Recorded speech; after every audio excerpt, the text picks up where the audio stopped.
exciting analysis when it comes to all the discussions that we put up here. And today I have a very special guest. I believe he is the most important person here right now in the whole Gambia, I can say, when it comes to football, because he is the head of department for the competitions when it comes to football here at the Football House and of course in the Gambia. But before I get him introduced, I will introduce my co-host Ibrahima Suare to say hi to our wonderful viewers always logging on to watch this broadcast. Ibrahima, good morning.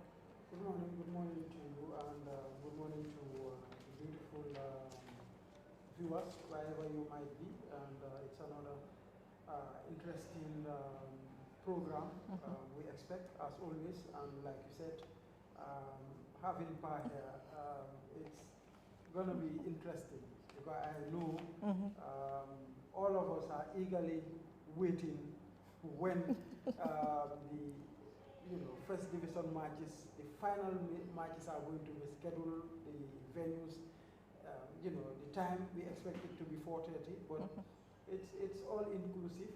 The coronation of the teams, it's gonna be interesting. That once again the league is going to its final day to decide where the trophy is heading. We have two favorites for now, but that will come later on in the program. But like you said, all the leagues are important. Yes. And the second division also, it's getting. We need to hustle it. Yeah, over Jahasota. Right. So I know it's going to be an interesting program, and of course all of us will love to be part of this show. Yeah. I know we'll take special time to talk about the second division as well, because we are at the climax for the first division. We're taking special time to talk to the head of department for the competition department here for us to have a close-up of what we are expecting this weekend when it comes to the Football Federation. But the second division is super, super exciting. Yesterday's results is like a turnaround altogether, Ibrahim. Yeah, one thing about the second division, it's hard to predict. It's hard to predict. Right. I think, no one expected, even with all due respect to Bombarda. Right. Even though they once experienced first division football, they get to the second division, they are a very experienced side. Sure, they are. To think that they are going to beat TMT 4-0, that was unimaginable. And well, Bombarda always shine in the second round.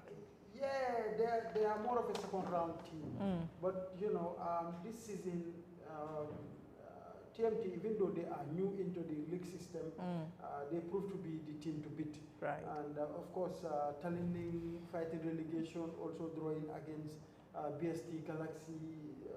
So things are really shaping to be a very, very interesting finish as far as the second division is concerned. We've seen at least BK Milan also have returned to winning ways. Hammering Kute Jombulu 4-1, and of course they too are in contention for at least a playoff spot.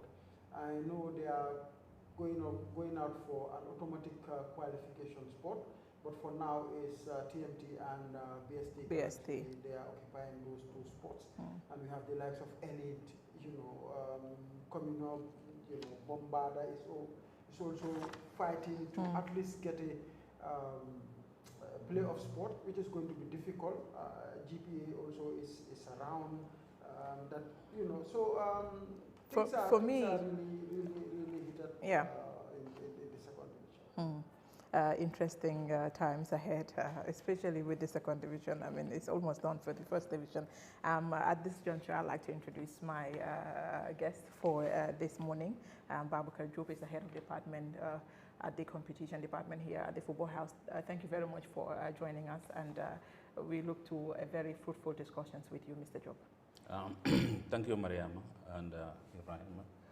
Good morning, viewers. And as you said, it's going to be interesting because we are in the tail end of the league, and as you said already, do a summary of the what is happening. It's a very tense league, and we are not sure who is going to be the winner as of now. But as we delve into the program, we will give some explanations and then scenarios, and then whosoever become the champions, congratulations.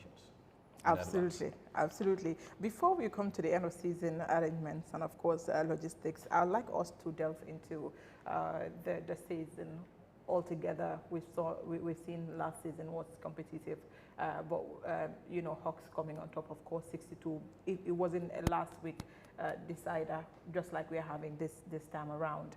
How would you analyze last season compared to this season? Of course, I want us to take a special look on regulations when it comes to your department as well. Mariam, I think first let me just delve with the regulation part of it, right, of the league, because before we kickstart the league, we had a pre-season meeting with clubs. That's the place where we sell what we intend to do in the league, and the bylaws that are going to be promulgated for the coming season. And then from there, and then if it is agreed, and then it's become a law. And then the kickstart the registrations. Of course, registration clubs send notifications for them to do their registrations online. But we started it online, but unfortunately, due to circumstances beyond our control, it was stopped. But come next season, it's going to be implemented to the letter. And then from there, cards are given to players, and then the transfers are done. And before you transfer if you are from a club to another club, you need to get a clearance. If you are an uncontracted player, if you are a contracted player, you need to get a transfer. From there, if everything is done and teams of players are registered, we kickstart the league. Normally, we kickstart the league with the Super Cup, but these past 2 years seasons, unfortunately, we did not start with the Super Cup. Reason being is that we are not playing the FF Cup this past 2 seasons.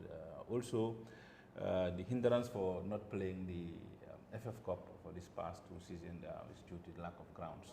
And we all know the executive are doing all that they could to make sure at least grounds are available, and we give assurances given, and that come next season, almost we'll have more grounds, and of which we anticipate to play the FF Cup.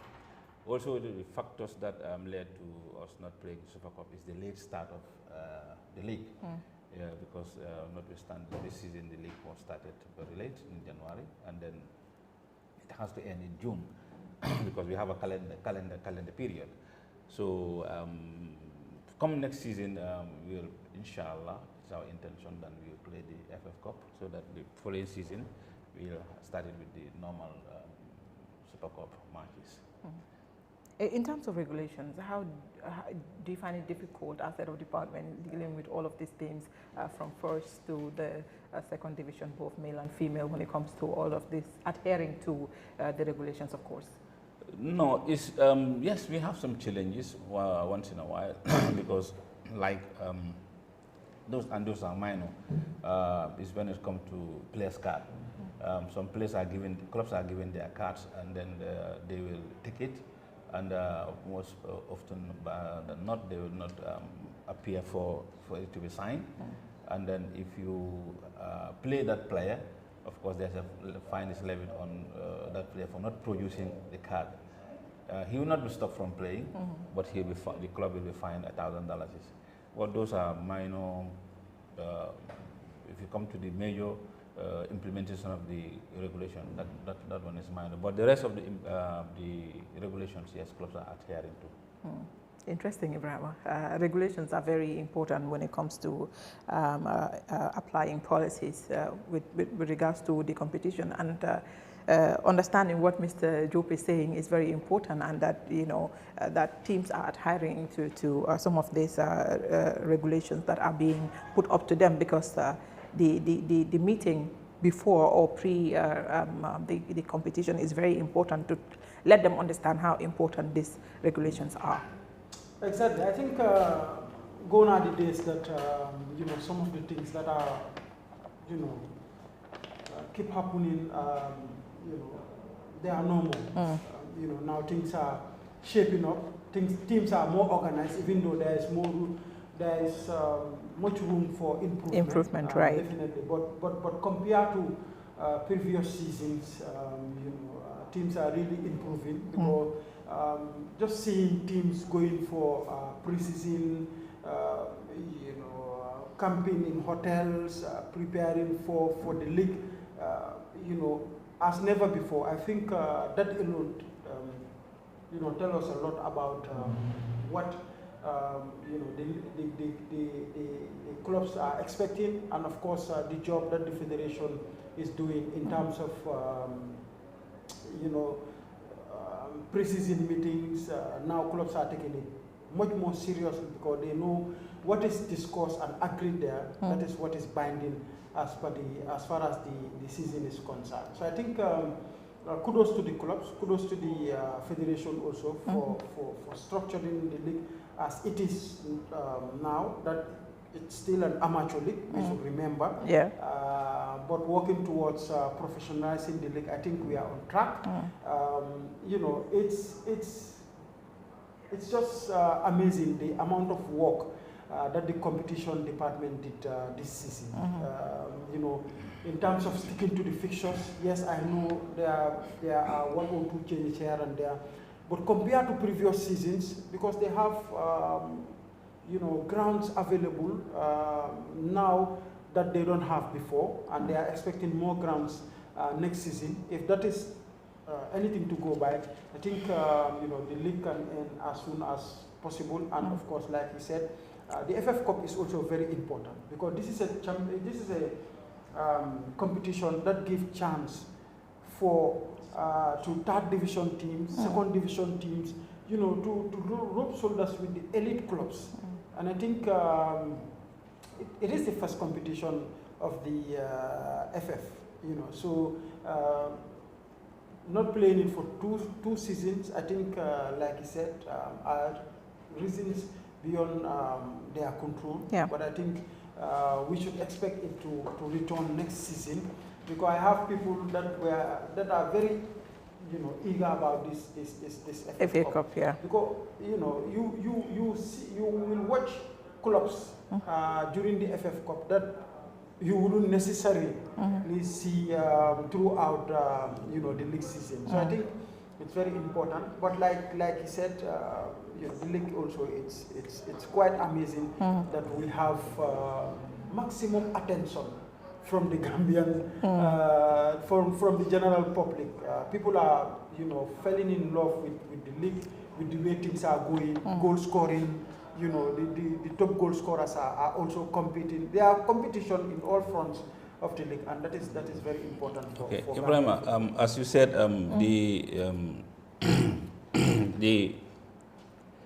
the competition department, through the head of competitions of the Gambia Football Federation, the second vice president, Mr. Fai, and with the executive, we are reviewing the rules or regulations come next season. There are incidents that are happening or that has happened in the previous seasons. We captured them, and then we're going to put them in the regulations, so that at least next season we'll have at least a very stiff and strong regulations to be in place. As also for the FF Cup, it belongs to the federation. It's the federation's cup. So definitely we are yearning to see it, we start playing it again, because the FF Cup belongs to the federation. So not playing it definitely is beyond our control, and as I said, the executives are doing all that they could so that we can have more grounds. Again, when it comes to the fixtures, at least when we have that partnership with Baluwo, we take it upon ourselves that despite with the limited grounds, we'll endeavor to make sure that at least we stick to the fixtures. Yes, we may have one or two changes, but by comparison, at least we can say we've managed to play 99.9% of the fixtures on chain. And hopefully next season, if we have more grounds, we will continue to adhere to that partnership that we have with Baluwo. And also we can have more competitions to play. When it comes to transfers, are there still challenges compared to previous years, and how is this year's transfer like? Okay, for the transfers, you know, as we as is indicated in the rules and regulations, you have two types of players, contracted players and uncontracted players. Right. There are argument of what needs to be done. If you are a transfer player, if you are not contracted, you should need a clearance. But as of now, if you are a contracted player, you need a transfer to go to another team. But if you have an uncontracted player, you need clearance. These are the differences. Yes, sometimes we have challenges. As I can say, it's the club that has challenges because, for instance, a player will want to move from team A to team B, but team A will be reluctant to give him the clearance to go. So most of the time, there are incidences. Just of recent, some players wrote to us that a club is denying them their clearance, and then we write to the clubs asking them the status of the players. And the law says if they object to the request of the player, then we push it to the player status committee, of which, yes, it happens. And the player status committee have given three or four players, they have given them provisional clearance because the clubs, the clubs should not have denied them the right to move. So the player status committee has taken a decision, and then they have given provisional clearance to clubs. Those are the issues that we have. Player want to move, club will deny. They write to the competition department through the GFGS. Then we write to the clubs, ask for the status. If he did not respond for 7 days, automatically we give him provisional clearance. But if you have objection, no, the player is under contract, or he's, some will say he has my 3 kids, then we'll take it to the player status committee for them to decide. But this one is fine. now I want to discuss a bit about players transfer and the appeals, because we've seen so many appeals that happen during the season, and 99.9% are on players transfer and clearance. Now, through your experience as the head of competitions, what do you think clubs and players alike can do to make sure that we do away with this issue of this player is contracted or the player is not contracted, or even having the GFF to step in to make sure that the right thing is done? And sometimes we understand that some of these clubs will contract players. Even the players will not have a copy of the contract, and sometimes they will fail to submit the contract to the GFF also. Okay, let me start with the latter. If a team did not submit a contract of a player, if there are disputes, the contract is not recognized. Even if they have a copy? Yes, it's not deposited in the federation, because if you go to the clause, the rules and regulations, it is there.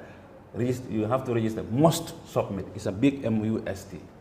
Must submit. But yes, some clubs do submit, some don't submit. But if you do submit, yes, we consider that player as your player. But if you don't, if you have a contract and you don't submit his contract to us, the player is not contracted. No, the player is not contracted. And if there are disputes, if we look at in our archives and the contract is not there, we'll just tell you automatically we not recognize the contract. But again, as you said, yes, there were some appeals case regarding this, as you said, clearance. But sometimes I do blame clubs also for falling into that trap, because there was an appeal of which a player was on loan, and instead the parents club giving the transfer, the third party gave a transfer, of which in the rules and regulations the third party cannot give a transfer of a player. Okay. If you are loaned to Bibi by Mariama, and then Bibi cannot give me. No, me. Okay, to make it simple. Mariama, let me loan Mariama to Bibi. Okay, you loan Mariama to Bibi. Okay. That is easy. For Mariama to loan me. Whatever. Why do I have to be the bone whether of you are loan the contention? BB or BB, Mariama is loan the BB.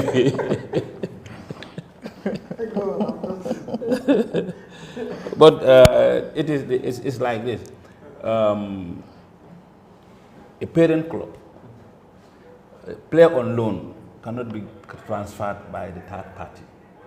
It's only the parents club that can give transfer. Okay. So it happens like that because the player was on loan to a club, and that club give transfer to the player, and then the parent club appeal protest, and then that it was their player. Yes, it was their player, and it was their player because that guy cannot give out cannot transfer somebody who is on loan. But as I said, we are working on that. It will take time for clubs to understand because there's it should be, it should not be. But the bone of contention here is you either contract. For me, my take is if you want to play for my club, you need to sign my contract. Simple. Absolutely. If you don't want to sign my contract, I will let you go. I won't allow it because at the end of the day, it brings a, he was my player for like if you play for a team, like this season you play for Banyu United. Let's say last season you are with Banyu United. You didn't play for Banyu United for 2 years. 2 years, yeah. And you want to move, still you have to go to Banyu United for your clearance. Clearance, absolutely, it's the right thing to do. So because we are sometimes growing. Sometimes we are growing. You have those cases that the player will say, player get na play. Talk na nyari at play. For him, he's a free agent. But yeah, he's a free agent, but still he needs to go back to the parent club. To either get a transfer or a clearance. Yeah. But the issue is, as I said, we are an amateur league. Also, you cannot force everybody to sign a contract. But there are clubs, contracts is not that if you said I contract a player, it's monetary that you have to pay him every month $3,000, $4,000, $5,000. Yes, some are paying their players. It depends on the agreement. Exactly, because if I sign a contract with a player and I'm not paying him salaries, but there are certain things that I'm doing for him. I'm giving him kits, I'm giving him taking care of his medical bill, I'm taking care of his training jerseys, his shoes, and so forth. So that also can be term, but. I think the moment we go professional, all those things will be done and dusted, of which we are earning that this season is going to 2025, 2026 season. We hope that we will at least go to professional because the first hurdle has been set up, of which the executive have engaged, showed the interest to the president, His Excellency Adam Barrow, of which he appreciates the effort, and then now the ball is set rolling. All right. Interesting. One thing about this contract issues with players, like you said, I think it's high time that clubs, have this structure and organization to make sure that any player that is playing for you, that player should be under contract. That player should sign a contract. But accepting a player playing for you without signing a contract, and now the player want to move. You deny him. You want to deny him that opportunity to move. So I think. I think that let me just go straight to before the starting of this league, we developed a domestic club licensing system, of which CAF is very stringent on these things. Hopefully, I'm not sure, but I know in the very near distant future, it's going to be mandatory for clubs to be part of this club licensing, FIFA club licensing system. If we are in that club licensing system, all what we're saying now will be, if not eradicated, will be minimized seriously. Because there are regulations, there are set rules that targets that you need to meet. You need to be organized. You need to have a clubhouse. You need to have a secretariat. You need to have a football field. Not necessarily you can hire a football field. Yeah. But all these are criteria that are within the club licensing system of female teams also. Both male and female. You should have a male and a female club. No, you see, the way CAF is moving, clubs, if you are not organized, you will be left behind, because there are things that are going to be mandatory, and you have to fulfill it. For us, at our level, we've just sent few steps, but next season we're going to augment it gradually until we reach. By the time we reach the professional league, is going to be fully implemented. But CAF on their side, hopefully next season or season after next, they may come and then tell all MAs that you need to be. You have to do that. Yeah. Next season. Interesting. Well, Ibrahima, last year, this time, we already knew that Hawks won the club and won the league rather, and of course, I think 62 is the highest since the league started. I stand to be corrected, Ibrahima. Yeah, they were 62. 62, They yeah. won 62, yeah. They won 62. Is that the highest? Yes, as far as this past season is concerned, yes, 62. 62. Now, wow.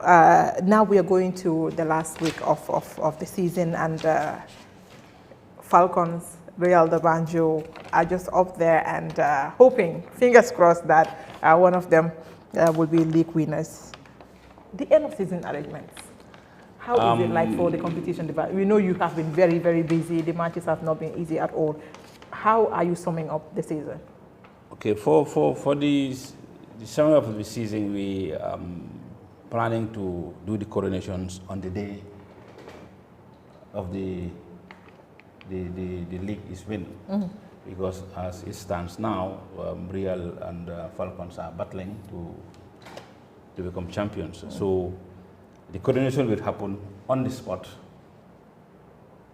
The moment the whistle, the final whistle is blown, and we know who the winner is, the coronation will be done on that ground. Immediately. Yeah.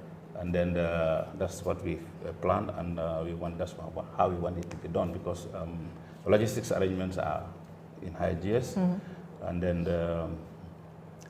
come Saturday, Sunday, Friday, Saturday, Sunday, we will know exactly who the winner is. Because currently we've done the much awaited fixtures. Right.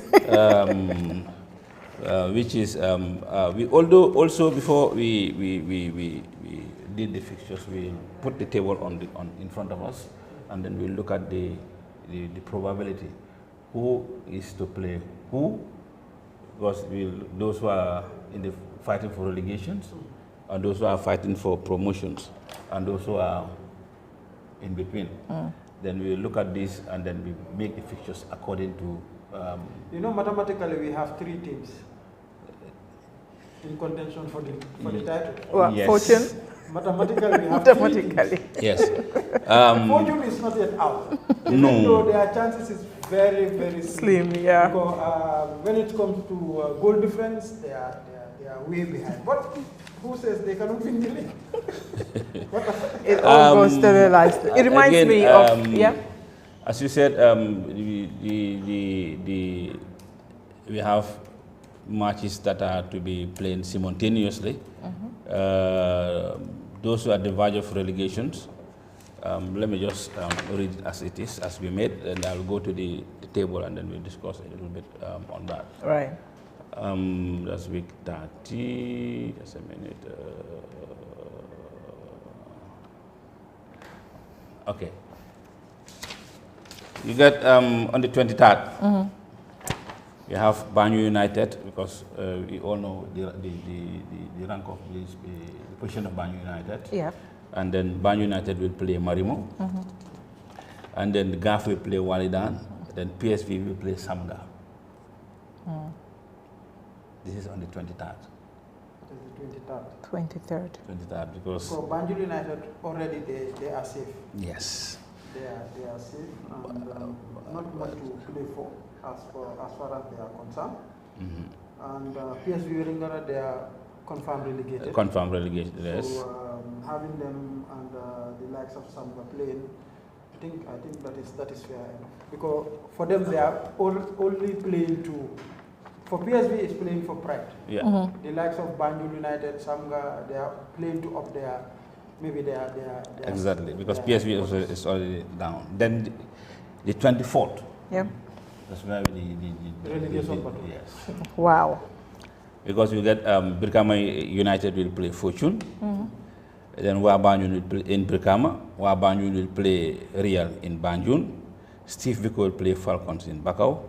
Team Rhino Gamtel in Basori. Greater Tomorrow Hawks at late Usman Sao. Because these 5 matches, that's where the relegation and the title bearers are. So they're going to play simultaneously and on time. We'll synchronize the time. We'll start sharp 4.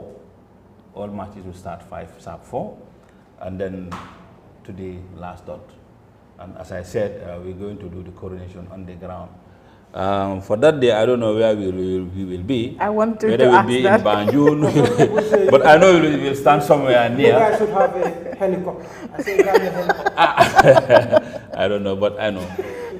On a serious note, we need to be somewhere. We are trying to get all those logistics. Where is Falcons playing? Yeah, Falcons. Falcons is playing Bakau. In Bakau. Yes, Falcons TV Bakau. Then you see Banjul and Bakau. Be at the bridge. Okay, let me take a look at it. Real is playing Banjul against Real is Wabanjul. in Banjul. Because Wabanjul is at Just home. be at the bridge.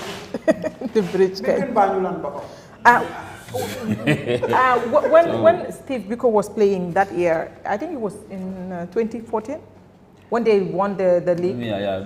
That also that was very difficult for us because I could remember myself, right, Mr. Bajo, the president, and some members of we were heading to Brikama. Yes. We went all there. They said no, it's in Serekunda East. Right. We came again up to Serekunda. They said no, it's Brikama. Then we were caught stranded in the middle. We don't know where to go, but until unfortunately it was decided. Yeah. But again, for this time again, we have some logistics. We are doing the logistical arrangements so that at least wherever it is, and then we try to be there. You may be a little bit late because by the time the days has been erected and then coronation is done, it may take time. But hadn't been it was a clear-cut decider, we would have just gone to that area and then set the stage and everything. Ready. For me, I like it this way. But even for the past years, I think it's only last season that it looks nice. So people will like they will have more interest on watching the final matches because looking at the relegation fight also, it's like 5 to 6 teams. Yeah, if you look at last season by this time already Hawks was champions already. And imagine this year Hawks is battling for relegation. Yes. So you see how we have four teams. How football is fighting for 2 sports. Yeah. And Gamtel last season also, remember, they went for playoff. And they most probably this year they may go for playoff or they may go relegation. They may be relegated. So you see how the league is. For me, the most interesting fixture will be Hawks versus Greater Tomorrow. Yes, because that one. That is the fixture to watch. I know Real de Banjul, Falcons, Wabanjul, Falcons. Those games are very interesting. But for me, the game to watch is Hawks versus Greater Tomorrow. Yeah, because Greater Tomorrow. They have it all to play for. Yes. Both teams. Both teams. Yeah. Their destiny is in their own hands. I think that is going to be very interesting. Their destiny, because Greater Tomorrow needs a draw. Yes. Hawks must win. They have to win. It's a must-win game for them. It's a must-win game. Yeah. So that game is going to be, for me, is the match of the year. Because but one thing about it, not only a draw might not be enough for Greater Tomorrow. No. Because Gamtel, provided Gamtel win. Yes, if Gamtel win with goals, You know, Gamtel scored two goals the last game they played in Bakau. It's 31. Gamtel is 31. Great Tomorrow is 32. Exactly. If they drew, if they have to draw, they have 33. If Gamtel wins, it's 34. Exactly. So it's not easy. It's not going to be easy. It's not going to be easy. They can still draw, and both of them relegate. Yeah. Wait, which one? Greater Tomorrow and Hawks? And Hawks. Okay. They can still draw, and both of them will be relegated. In a sense, if Gamtel win, because they are all goal differences -7, -7. Yeah. If Gamtel wins, even with a single goal, Gamtel will have -6. Gamtel will have an edge. And let's Banjul, they are on 34. 32 points. 34 points. 34 points. So happen they drew. You go 35. They will get 35. So they are all already out of the equation. So if they drew, if Gamtel wins, Greater Tomorrow and Hawks drew, they are going down. Wow. One of them will have a playoff spot. Yeah, one of them. So the 14th, as it stands now. So if Hawks wins, what happens? As it stands now. If Hawks wins, they are safe. They are safe. Yes. No matter what happens. It's a must-win game for them. It's a must-win game for them. It's also almost a must-win game for Greater Tomorrow. Greater Tomorrow. If they win, they are also going to save. Right. No, right. So it's going to be interesting. Okay, Ibrahim, now that we've spoke about the logistics and arrangements, of course, they have to be in between. They don't have to be stationed. At the bridge. At the bridge. Guy living. Wow, because si stade si Bakau Park bi la ak Banjul. Wow. No, bridge bi dafa jege de. No, Ndatu? bridge bi fo daw rek baax. Non, nañ taxawee si rek. Non nañ waaw foofu jege na. Waaw foofu jege na waaw Stin Corner. Waaw. Anyway, so all the time is 4 p.m.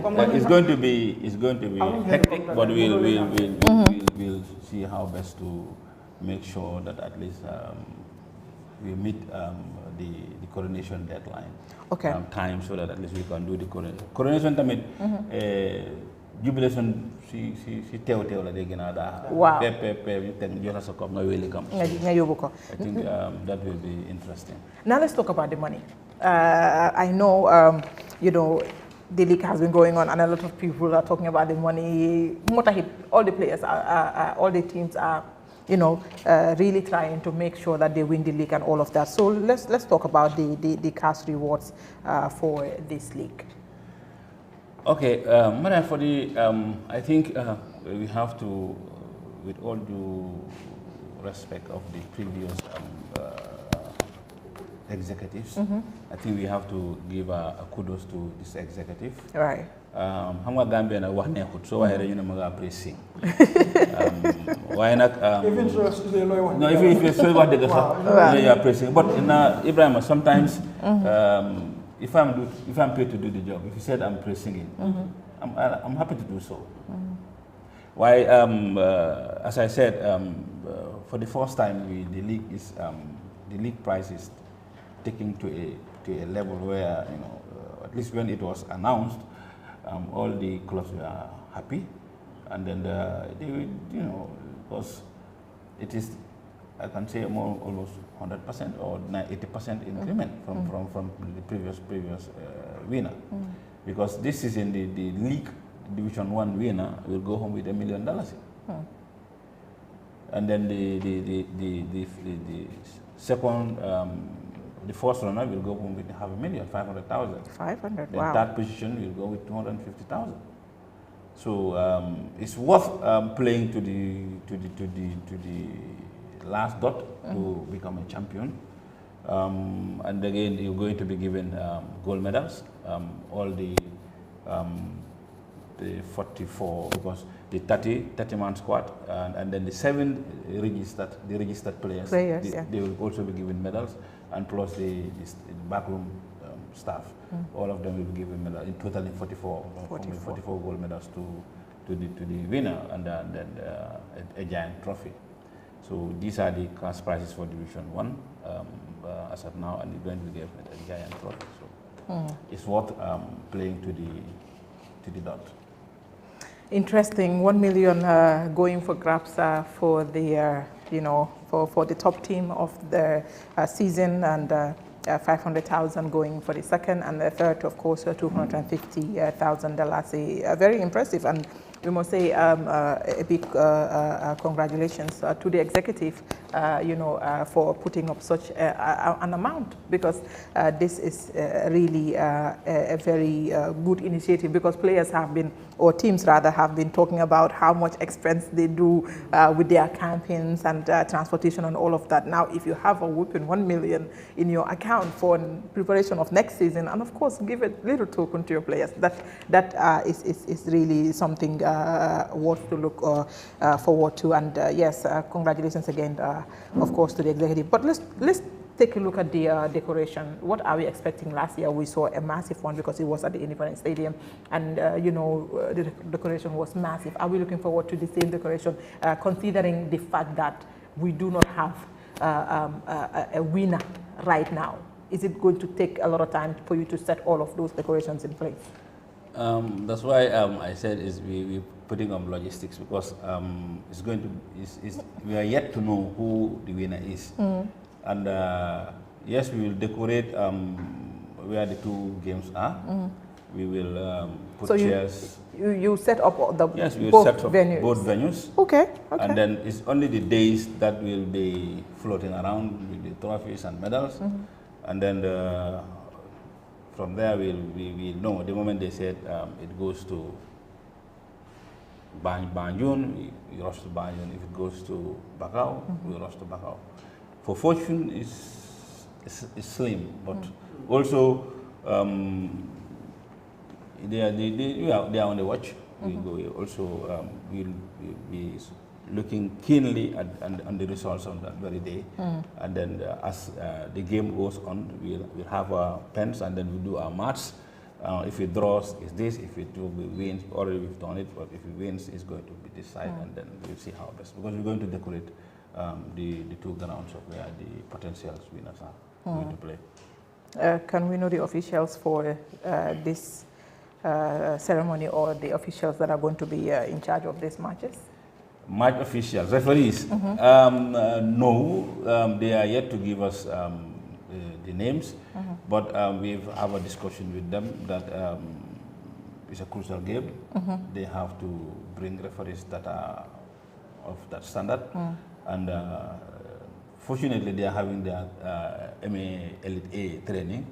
I think we put our concern across that they have to give us referees that are of that could match the match, because also referees' decisions on sometimes they are very critical. They can turn the tie around, or they can cause commotions if it is not properly officiated. But we hope and pray that they answer to our concern. They look into our concern and then give us referees.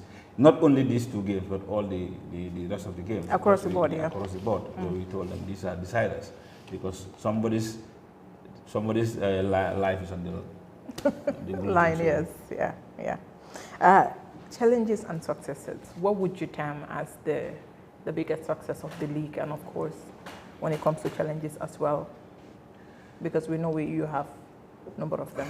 Let me just start with the challenges, because it's the lack of venue that hampers us, but we were very lucky to have it squeeze our matches, and also the target that was given to us, which is to end the fixtures in June, of which we managed to squeeze, and then have the league to be completed in June.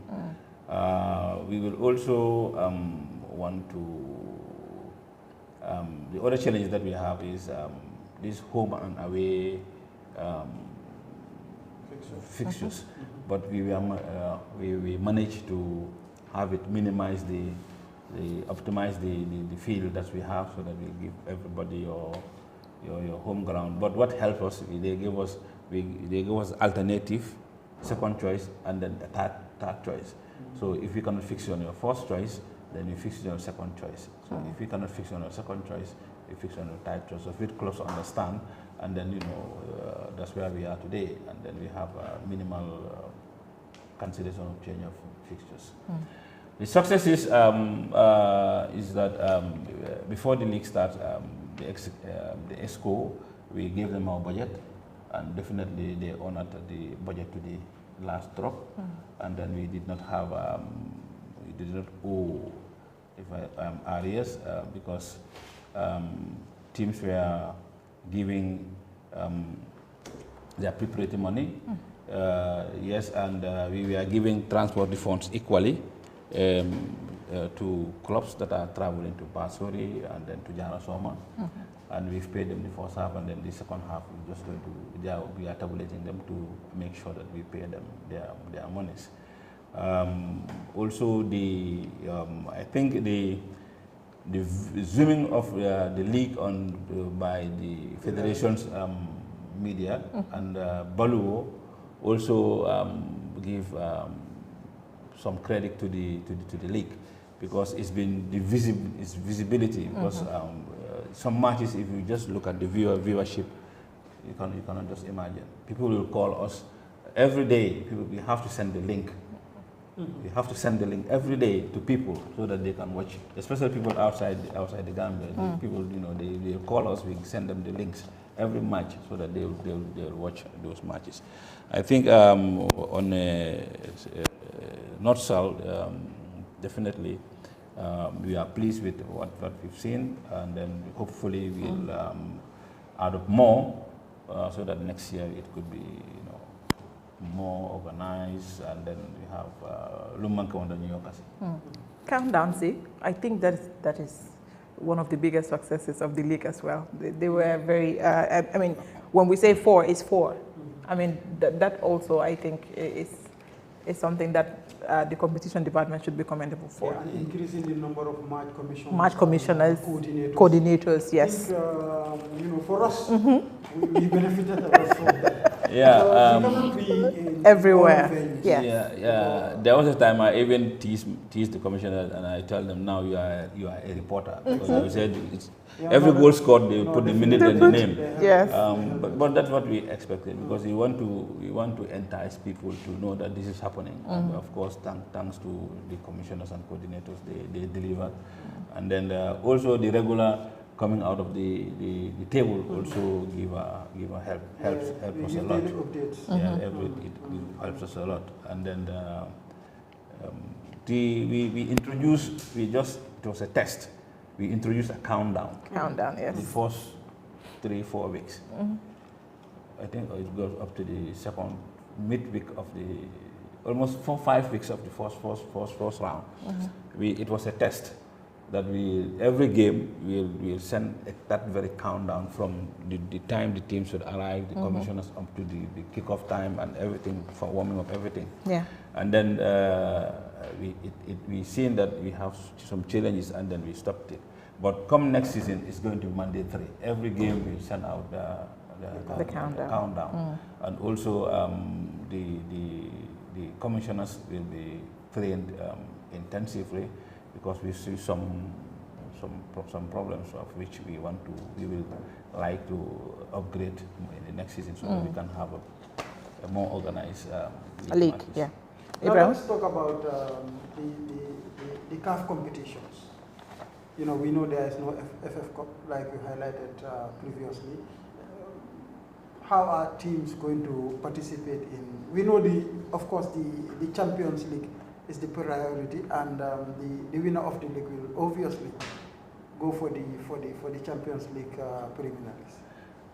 Okay, I think for that we've written to the first 8 teams of potential winners, champions, that they should show us their interest, whether they would like to participate in the Champions League. Yeah.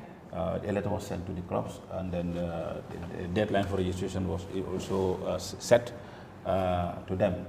But we hope and pray that if any club wins, if you meet the criteria, because it's the criteria now that will enable What you are to some, go and what play. are some of these criteria? If you Like I can- said before, you have to be registered in The FIFA Connect? club champions. Club championship. CAF club licensing system. You have to Okay. honor most of them. That is a clubhouse. Clubhouse. Then you have to register. Go to FIB board if they. They will ask for questions and documentations. You put them on the table. If they are satisfied, they give you license to participate. If they are not satisfied, They drop you? they drop you.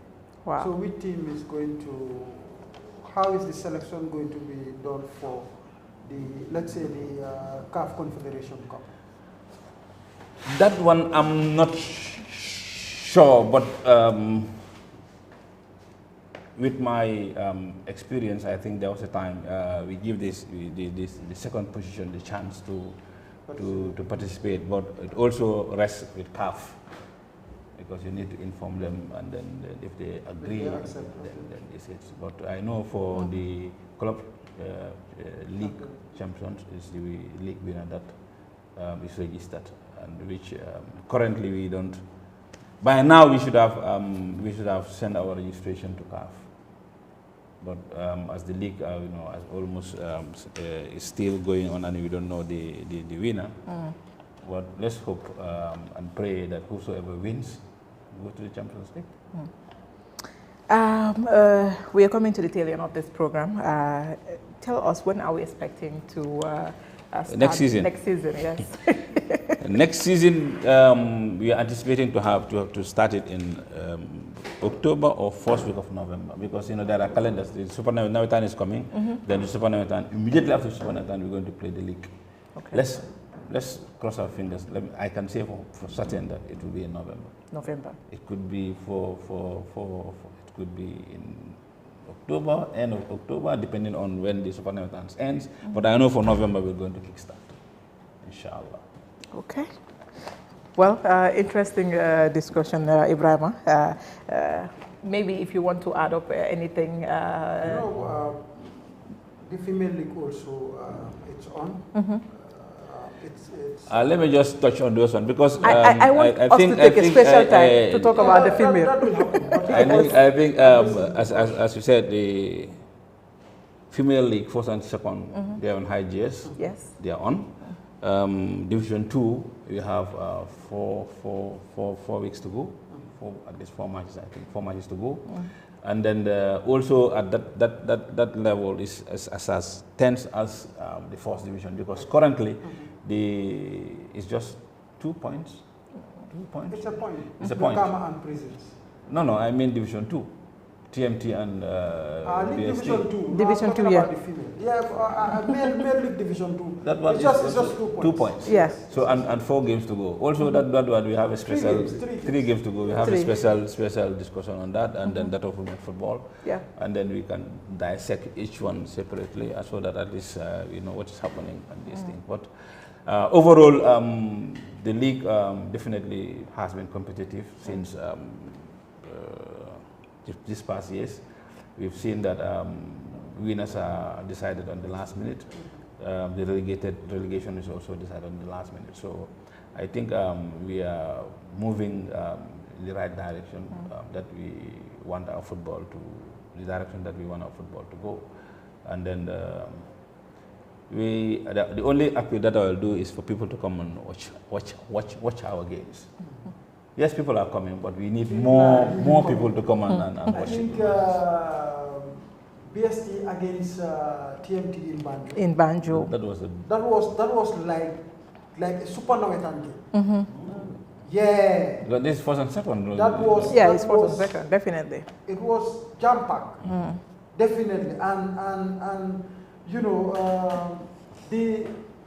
the type of football I'm seeing in the second division teams.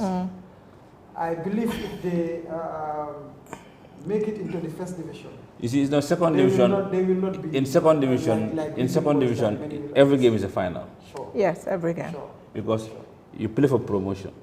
you play not to be relegated. Exactly. So these are you know, for first division, if I secured 30 points, 34 points, I'm okay. you know, I can relax and You're then say, good to okay, go. Relax, yes. Why being that everybody wants to be promoted. People can go to them because I mean, if the moment you are Churuk third division, oh my God, it's big trouble for you. most likely. Are we going to have playoffs? Yes. Just like last season? Yes, we're going to have Okay, the playoffs. team that finishes 15, 16 will be relegated. 14 will go for a playoff. playoff in the first division. In the first. And the second division, you have Third, third, fourth, fourth, and fifth. fifth. Yeah. Okay, The like automatic will semi-final and final, just like last season. And then in the region also, we're going to have a regional qualifiers to the second division. Triangular. The triangular, yeah. That one is also. We want to all these has to happen within immediately the league ends before June, before July. We want to have all these so that at least you prepare better for next season, not waiting until 2 weeks more just for next season to start the play qualifiers, triangular. So we want to have it earlier so that at least teams will know that I'm promoted and then they start to buckle up for the next. This final one, there are ups and downs. Final. Why can't we fuse all the regional champions into one competition so that the best three will qualify into the second division rather than having a separate qualifiers like triangular for the 4 regions and a separate one for the Greater Banjul area? That's an executive decision. Okay. Okay, fair enough. I know. Okay, Mr. Babakar Joe. That is as easy as. Maybe your last words for this broadcast. It's okay, Mariam. I think the program is I can't say it's long overdue because it was started and then all of a sudden it stops. But it's better, you know, it's better to try and fail than not to try at all. Because with this medium now, people are following the programs of the federations and then it's serve as a mouthpiece of the federations. Because let me cite an example. There was a time I was in Goal Project, Usman Sao, late Usman Sao, I was watching a game. Somebody came and said, the NGFF, then we played night matches at stadium. Yes. Then don't play Kurambidam of Talula Generator. I told him, my brother Kai, do you know who owns the stadium? GFF. I said, number 1, Danuga. GFF, then I'm in stadium. Marco, do you know that we pay light at the stadium? He said, no. Senbosta, I said, no, Danuga. Every hour we pay $10,000. $10,000, yeah. I start to, you know, do our expenses. You know what he told me? Why don't they What with this platform now, you know, people are beginning to follow and they know what is happening. If you want, you know, no, Ibrahim, you know, door mu dee ak ñàkk rey mu dee. Come on. You see, man li ma dee wax nit yi mooy somebody somewhere but moom sa call ne ma ne Tata Dindinga, you are the Tata Dindinga of the federation. I said yes, I'm proud to be Tata Dindinga of the federation. But remember, there was a time I was one time you were Tata Dinding. And you did not say anything. Now, because somebody started the thing, you said, no, come on, I'm proud to be a Tata Dinding. We are, it's just, the federation is like a government. Civil servant stays. The executive come and go. Kufineka, that's your policies and programs and policies. That's what we're going to do. Absolutely. We have to abide by the programs and policies because that's what we are paid for to do. So if we don't do that, so what land going to do? Bibi did a live streaming. Sorry for Bibi taking your more time. Bibi did have a live streaming. Let me say it in Wolof. Bibi definitely have a live streaming. We went to the staffs and then we also our appreciation and then what we want the national team to achieve. Somebody somewhere went there and said, "It's not our right. We should not say anything regarding the national team." As if we are not As if we are not Gambians. Now, let me take my cap off as a director of competition. I'm a Gambian. Of course. Of course. No one is better. Can get money for Gambian fee. Absolutely. So I have the right to support my team. Why you know because we are paid to do the job, we should not talk. Why should it be talk? Why should I league smuggle on the league Gambia the foul lose? They will be the first person. Jeff from Coffee. Why is so come on. Wah dinañ wax waxoon dinañ wax waxal rek so man nag sometimes am nga mooy loolu rek man moom man nag ay man suma wax mag bëriwul so waaye if it's time to wax nañ wax whatever they said. Thank our you. intentions are clear. Thank you, Babakar Joe, for your time. It's been a very, very insightful discussion. Ibrahim, your last words before we call it a day? Yeah, just to say once again, it's another interesting one. And I know all of us have learned a lot throughout the show. And, you know, looking forward to Friday and Saturday. I think it's going to be interesting to know where the league is going. Who is going to finish second and third? Because even at that, it's not yet settled. You know, which teams are going to be relegated, those that are going for the playoffs. It's almost impossible to say. It's not anything is not confirmed. We know those that are staying, but we don't know which position who is finishing third, fourth, or second, or who is going for relegation. So it's all to play for as far as the final games are concerned. Well, from here to Friday and Saturday, we'll be continuing the discussions here on our GFF platforms to give you an insightful discussion about the league and you know, all the excitement developments from the competition department, if there's any. We'll be here to talk to you about all those developments and all of that. We have the second division to go. We have the female league to go as well. So we'll bring you all of those developments as well. But thank you very much, Babakar Job, the head of the competition department of the Gambia Football Federation. Thank you very much for coming and honoring our invitation. My co-host, my boss, Ibrahim Suare, always being here. And of course, my producer, my executive producer, my producer, Biwi Balde, my dad, Omar Toure, Mariama Koma, for always putting this program together. I'm your host, Mariama Bojang. Until I come your way next. I'm Bur Kamar and Nyambai Forest. Until I come your way next time, thank you very much and have a fruitful day. Thank you. Okay.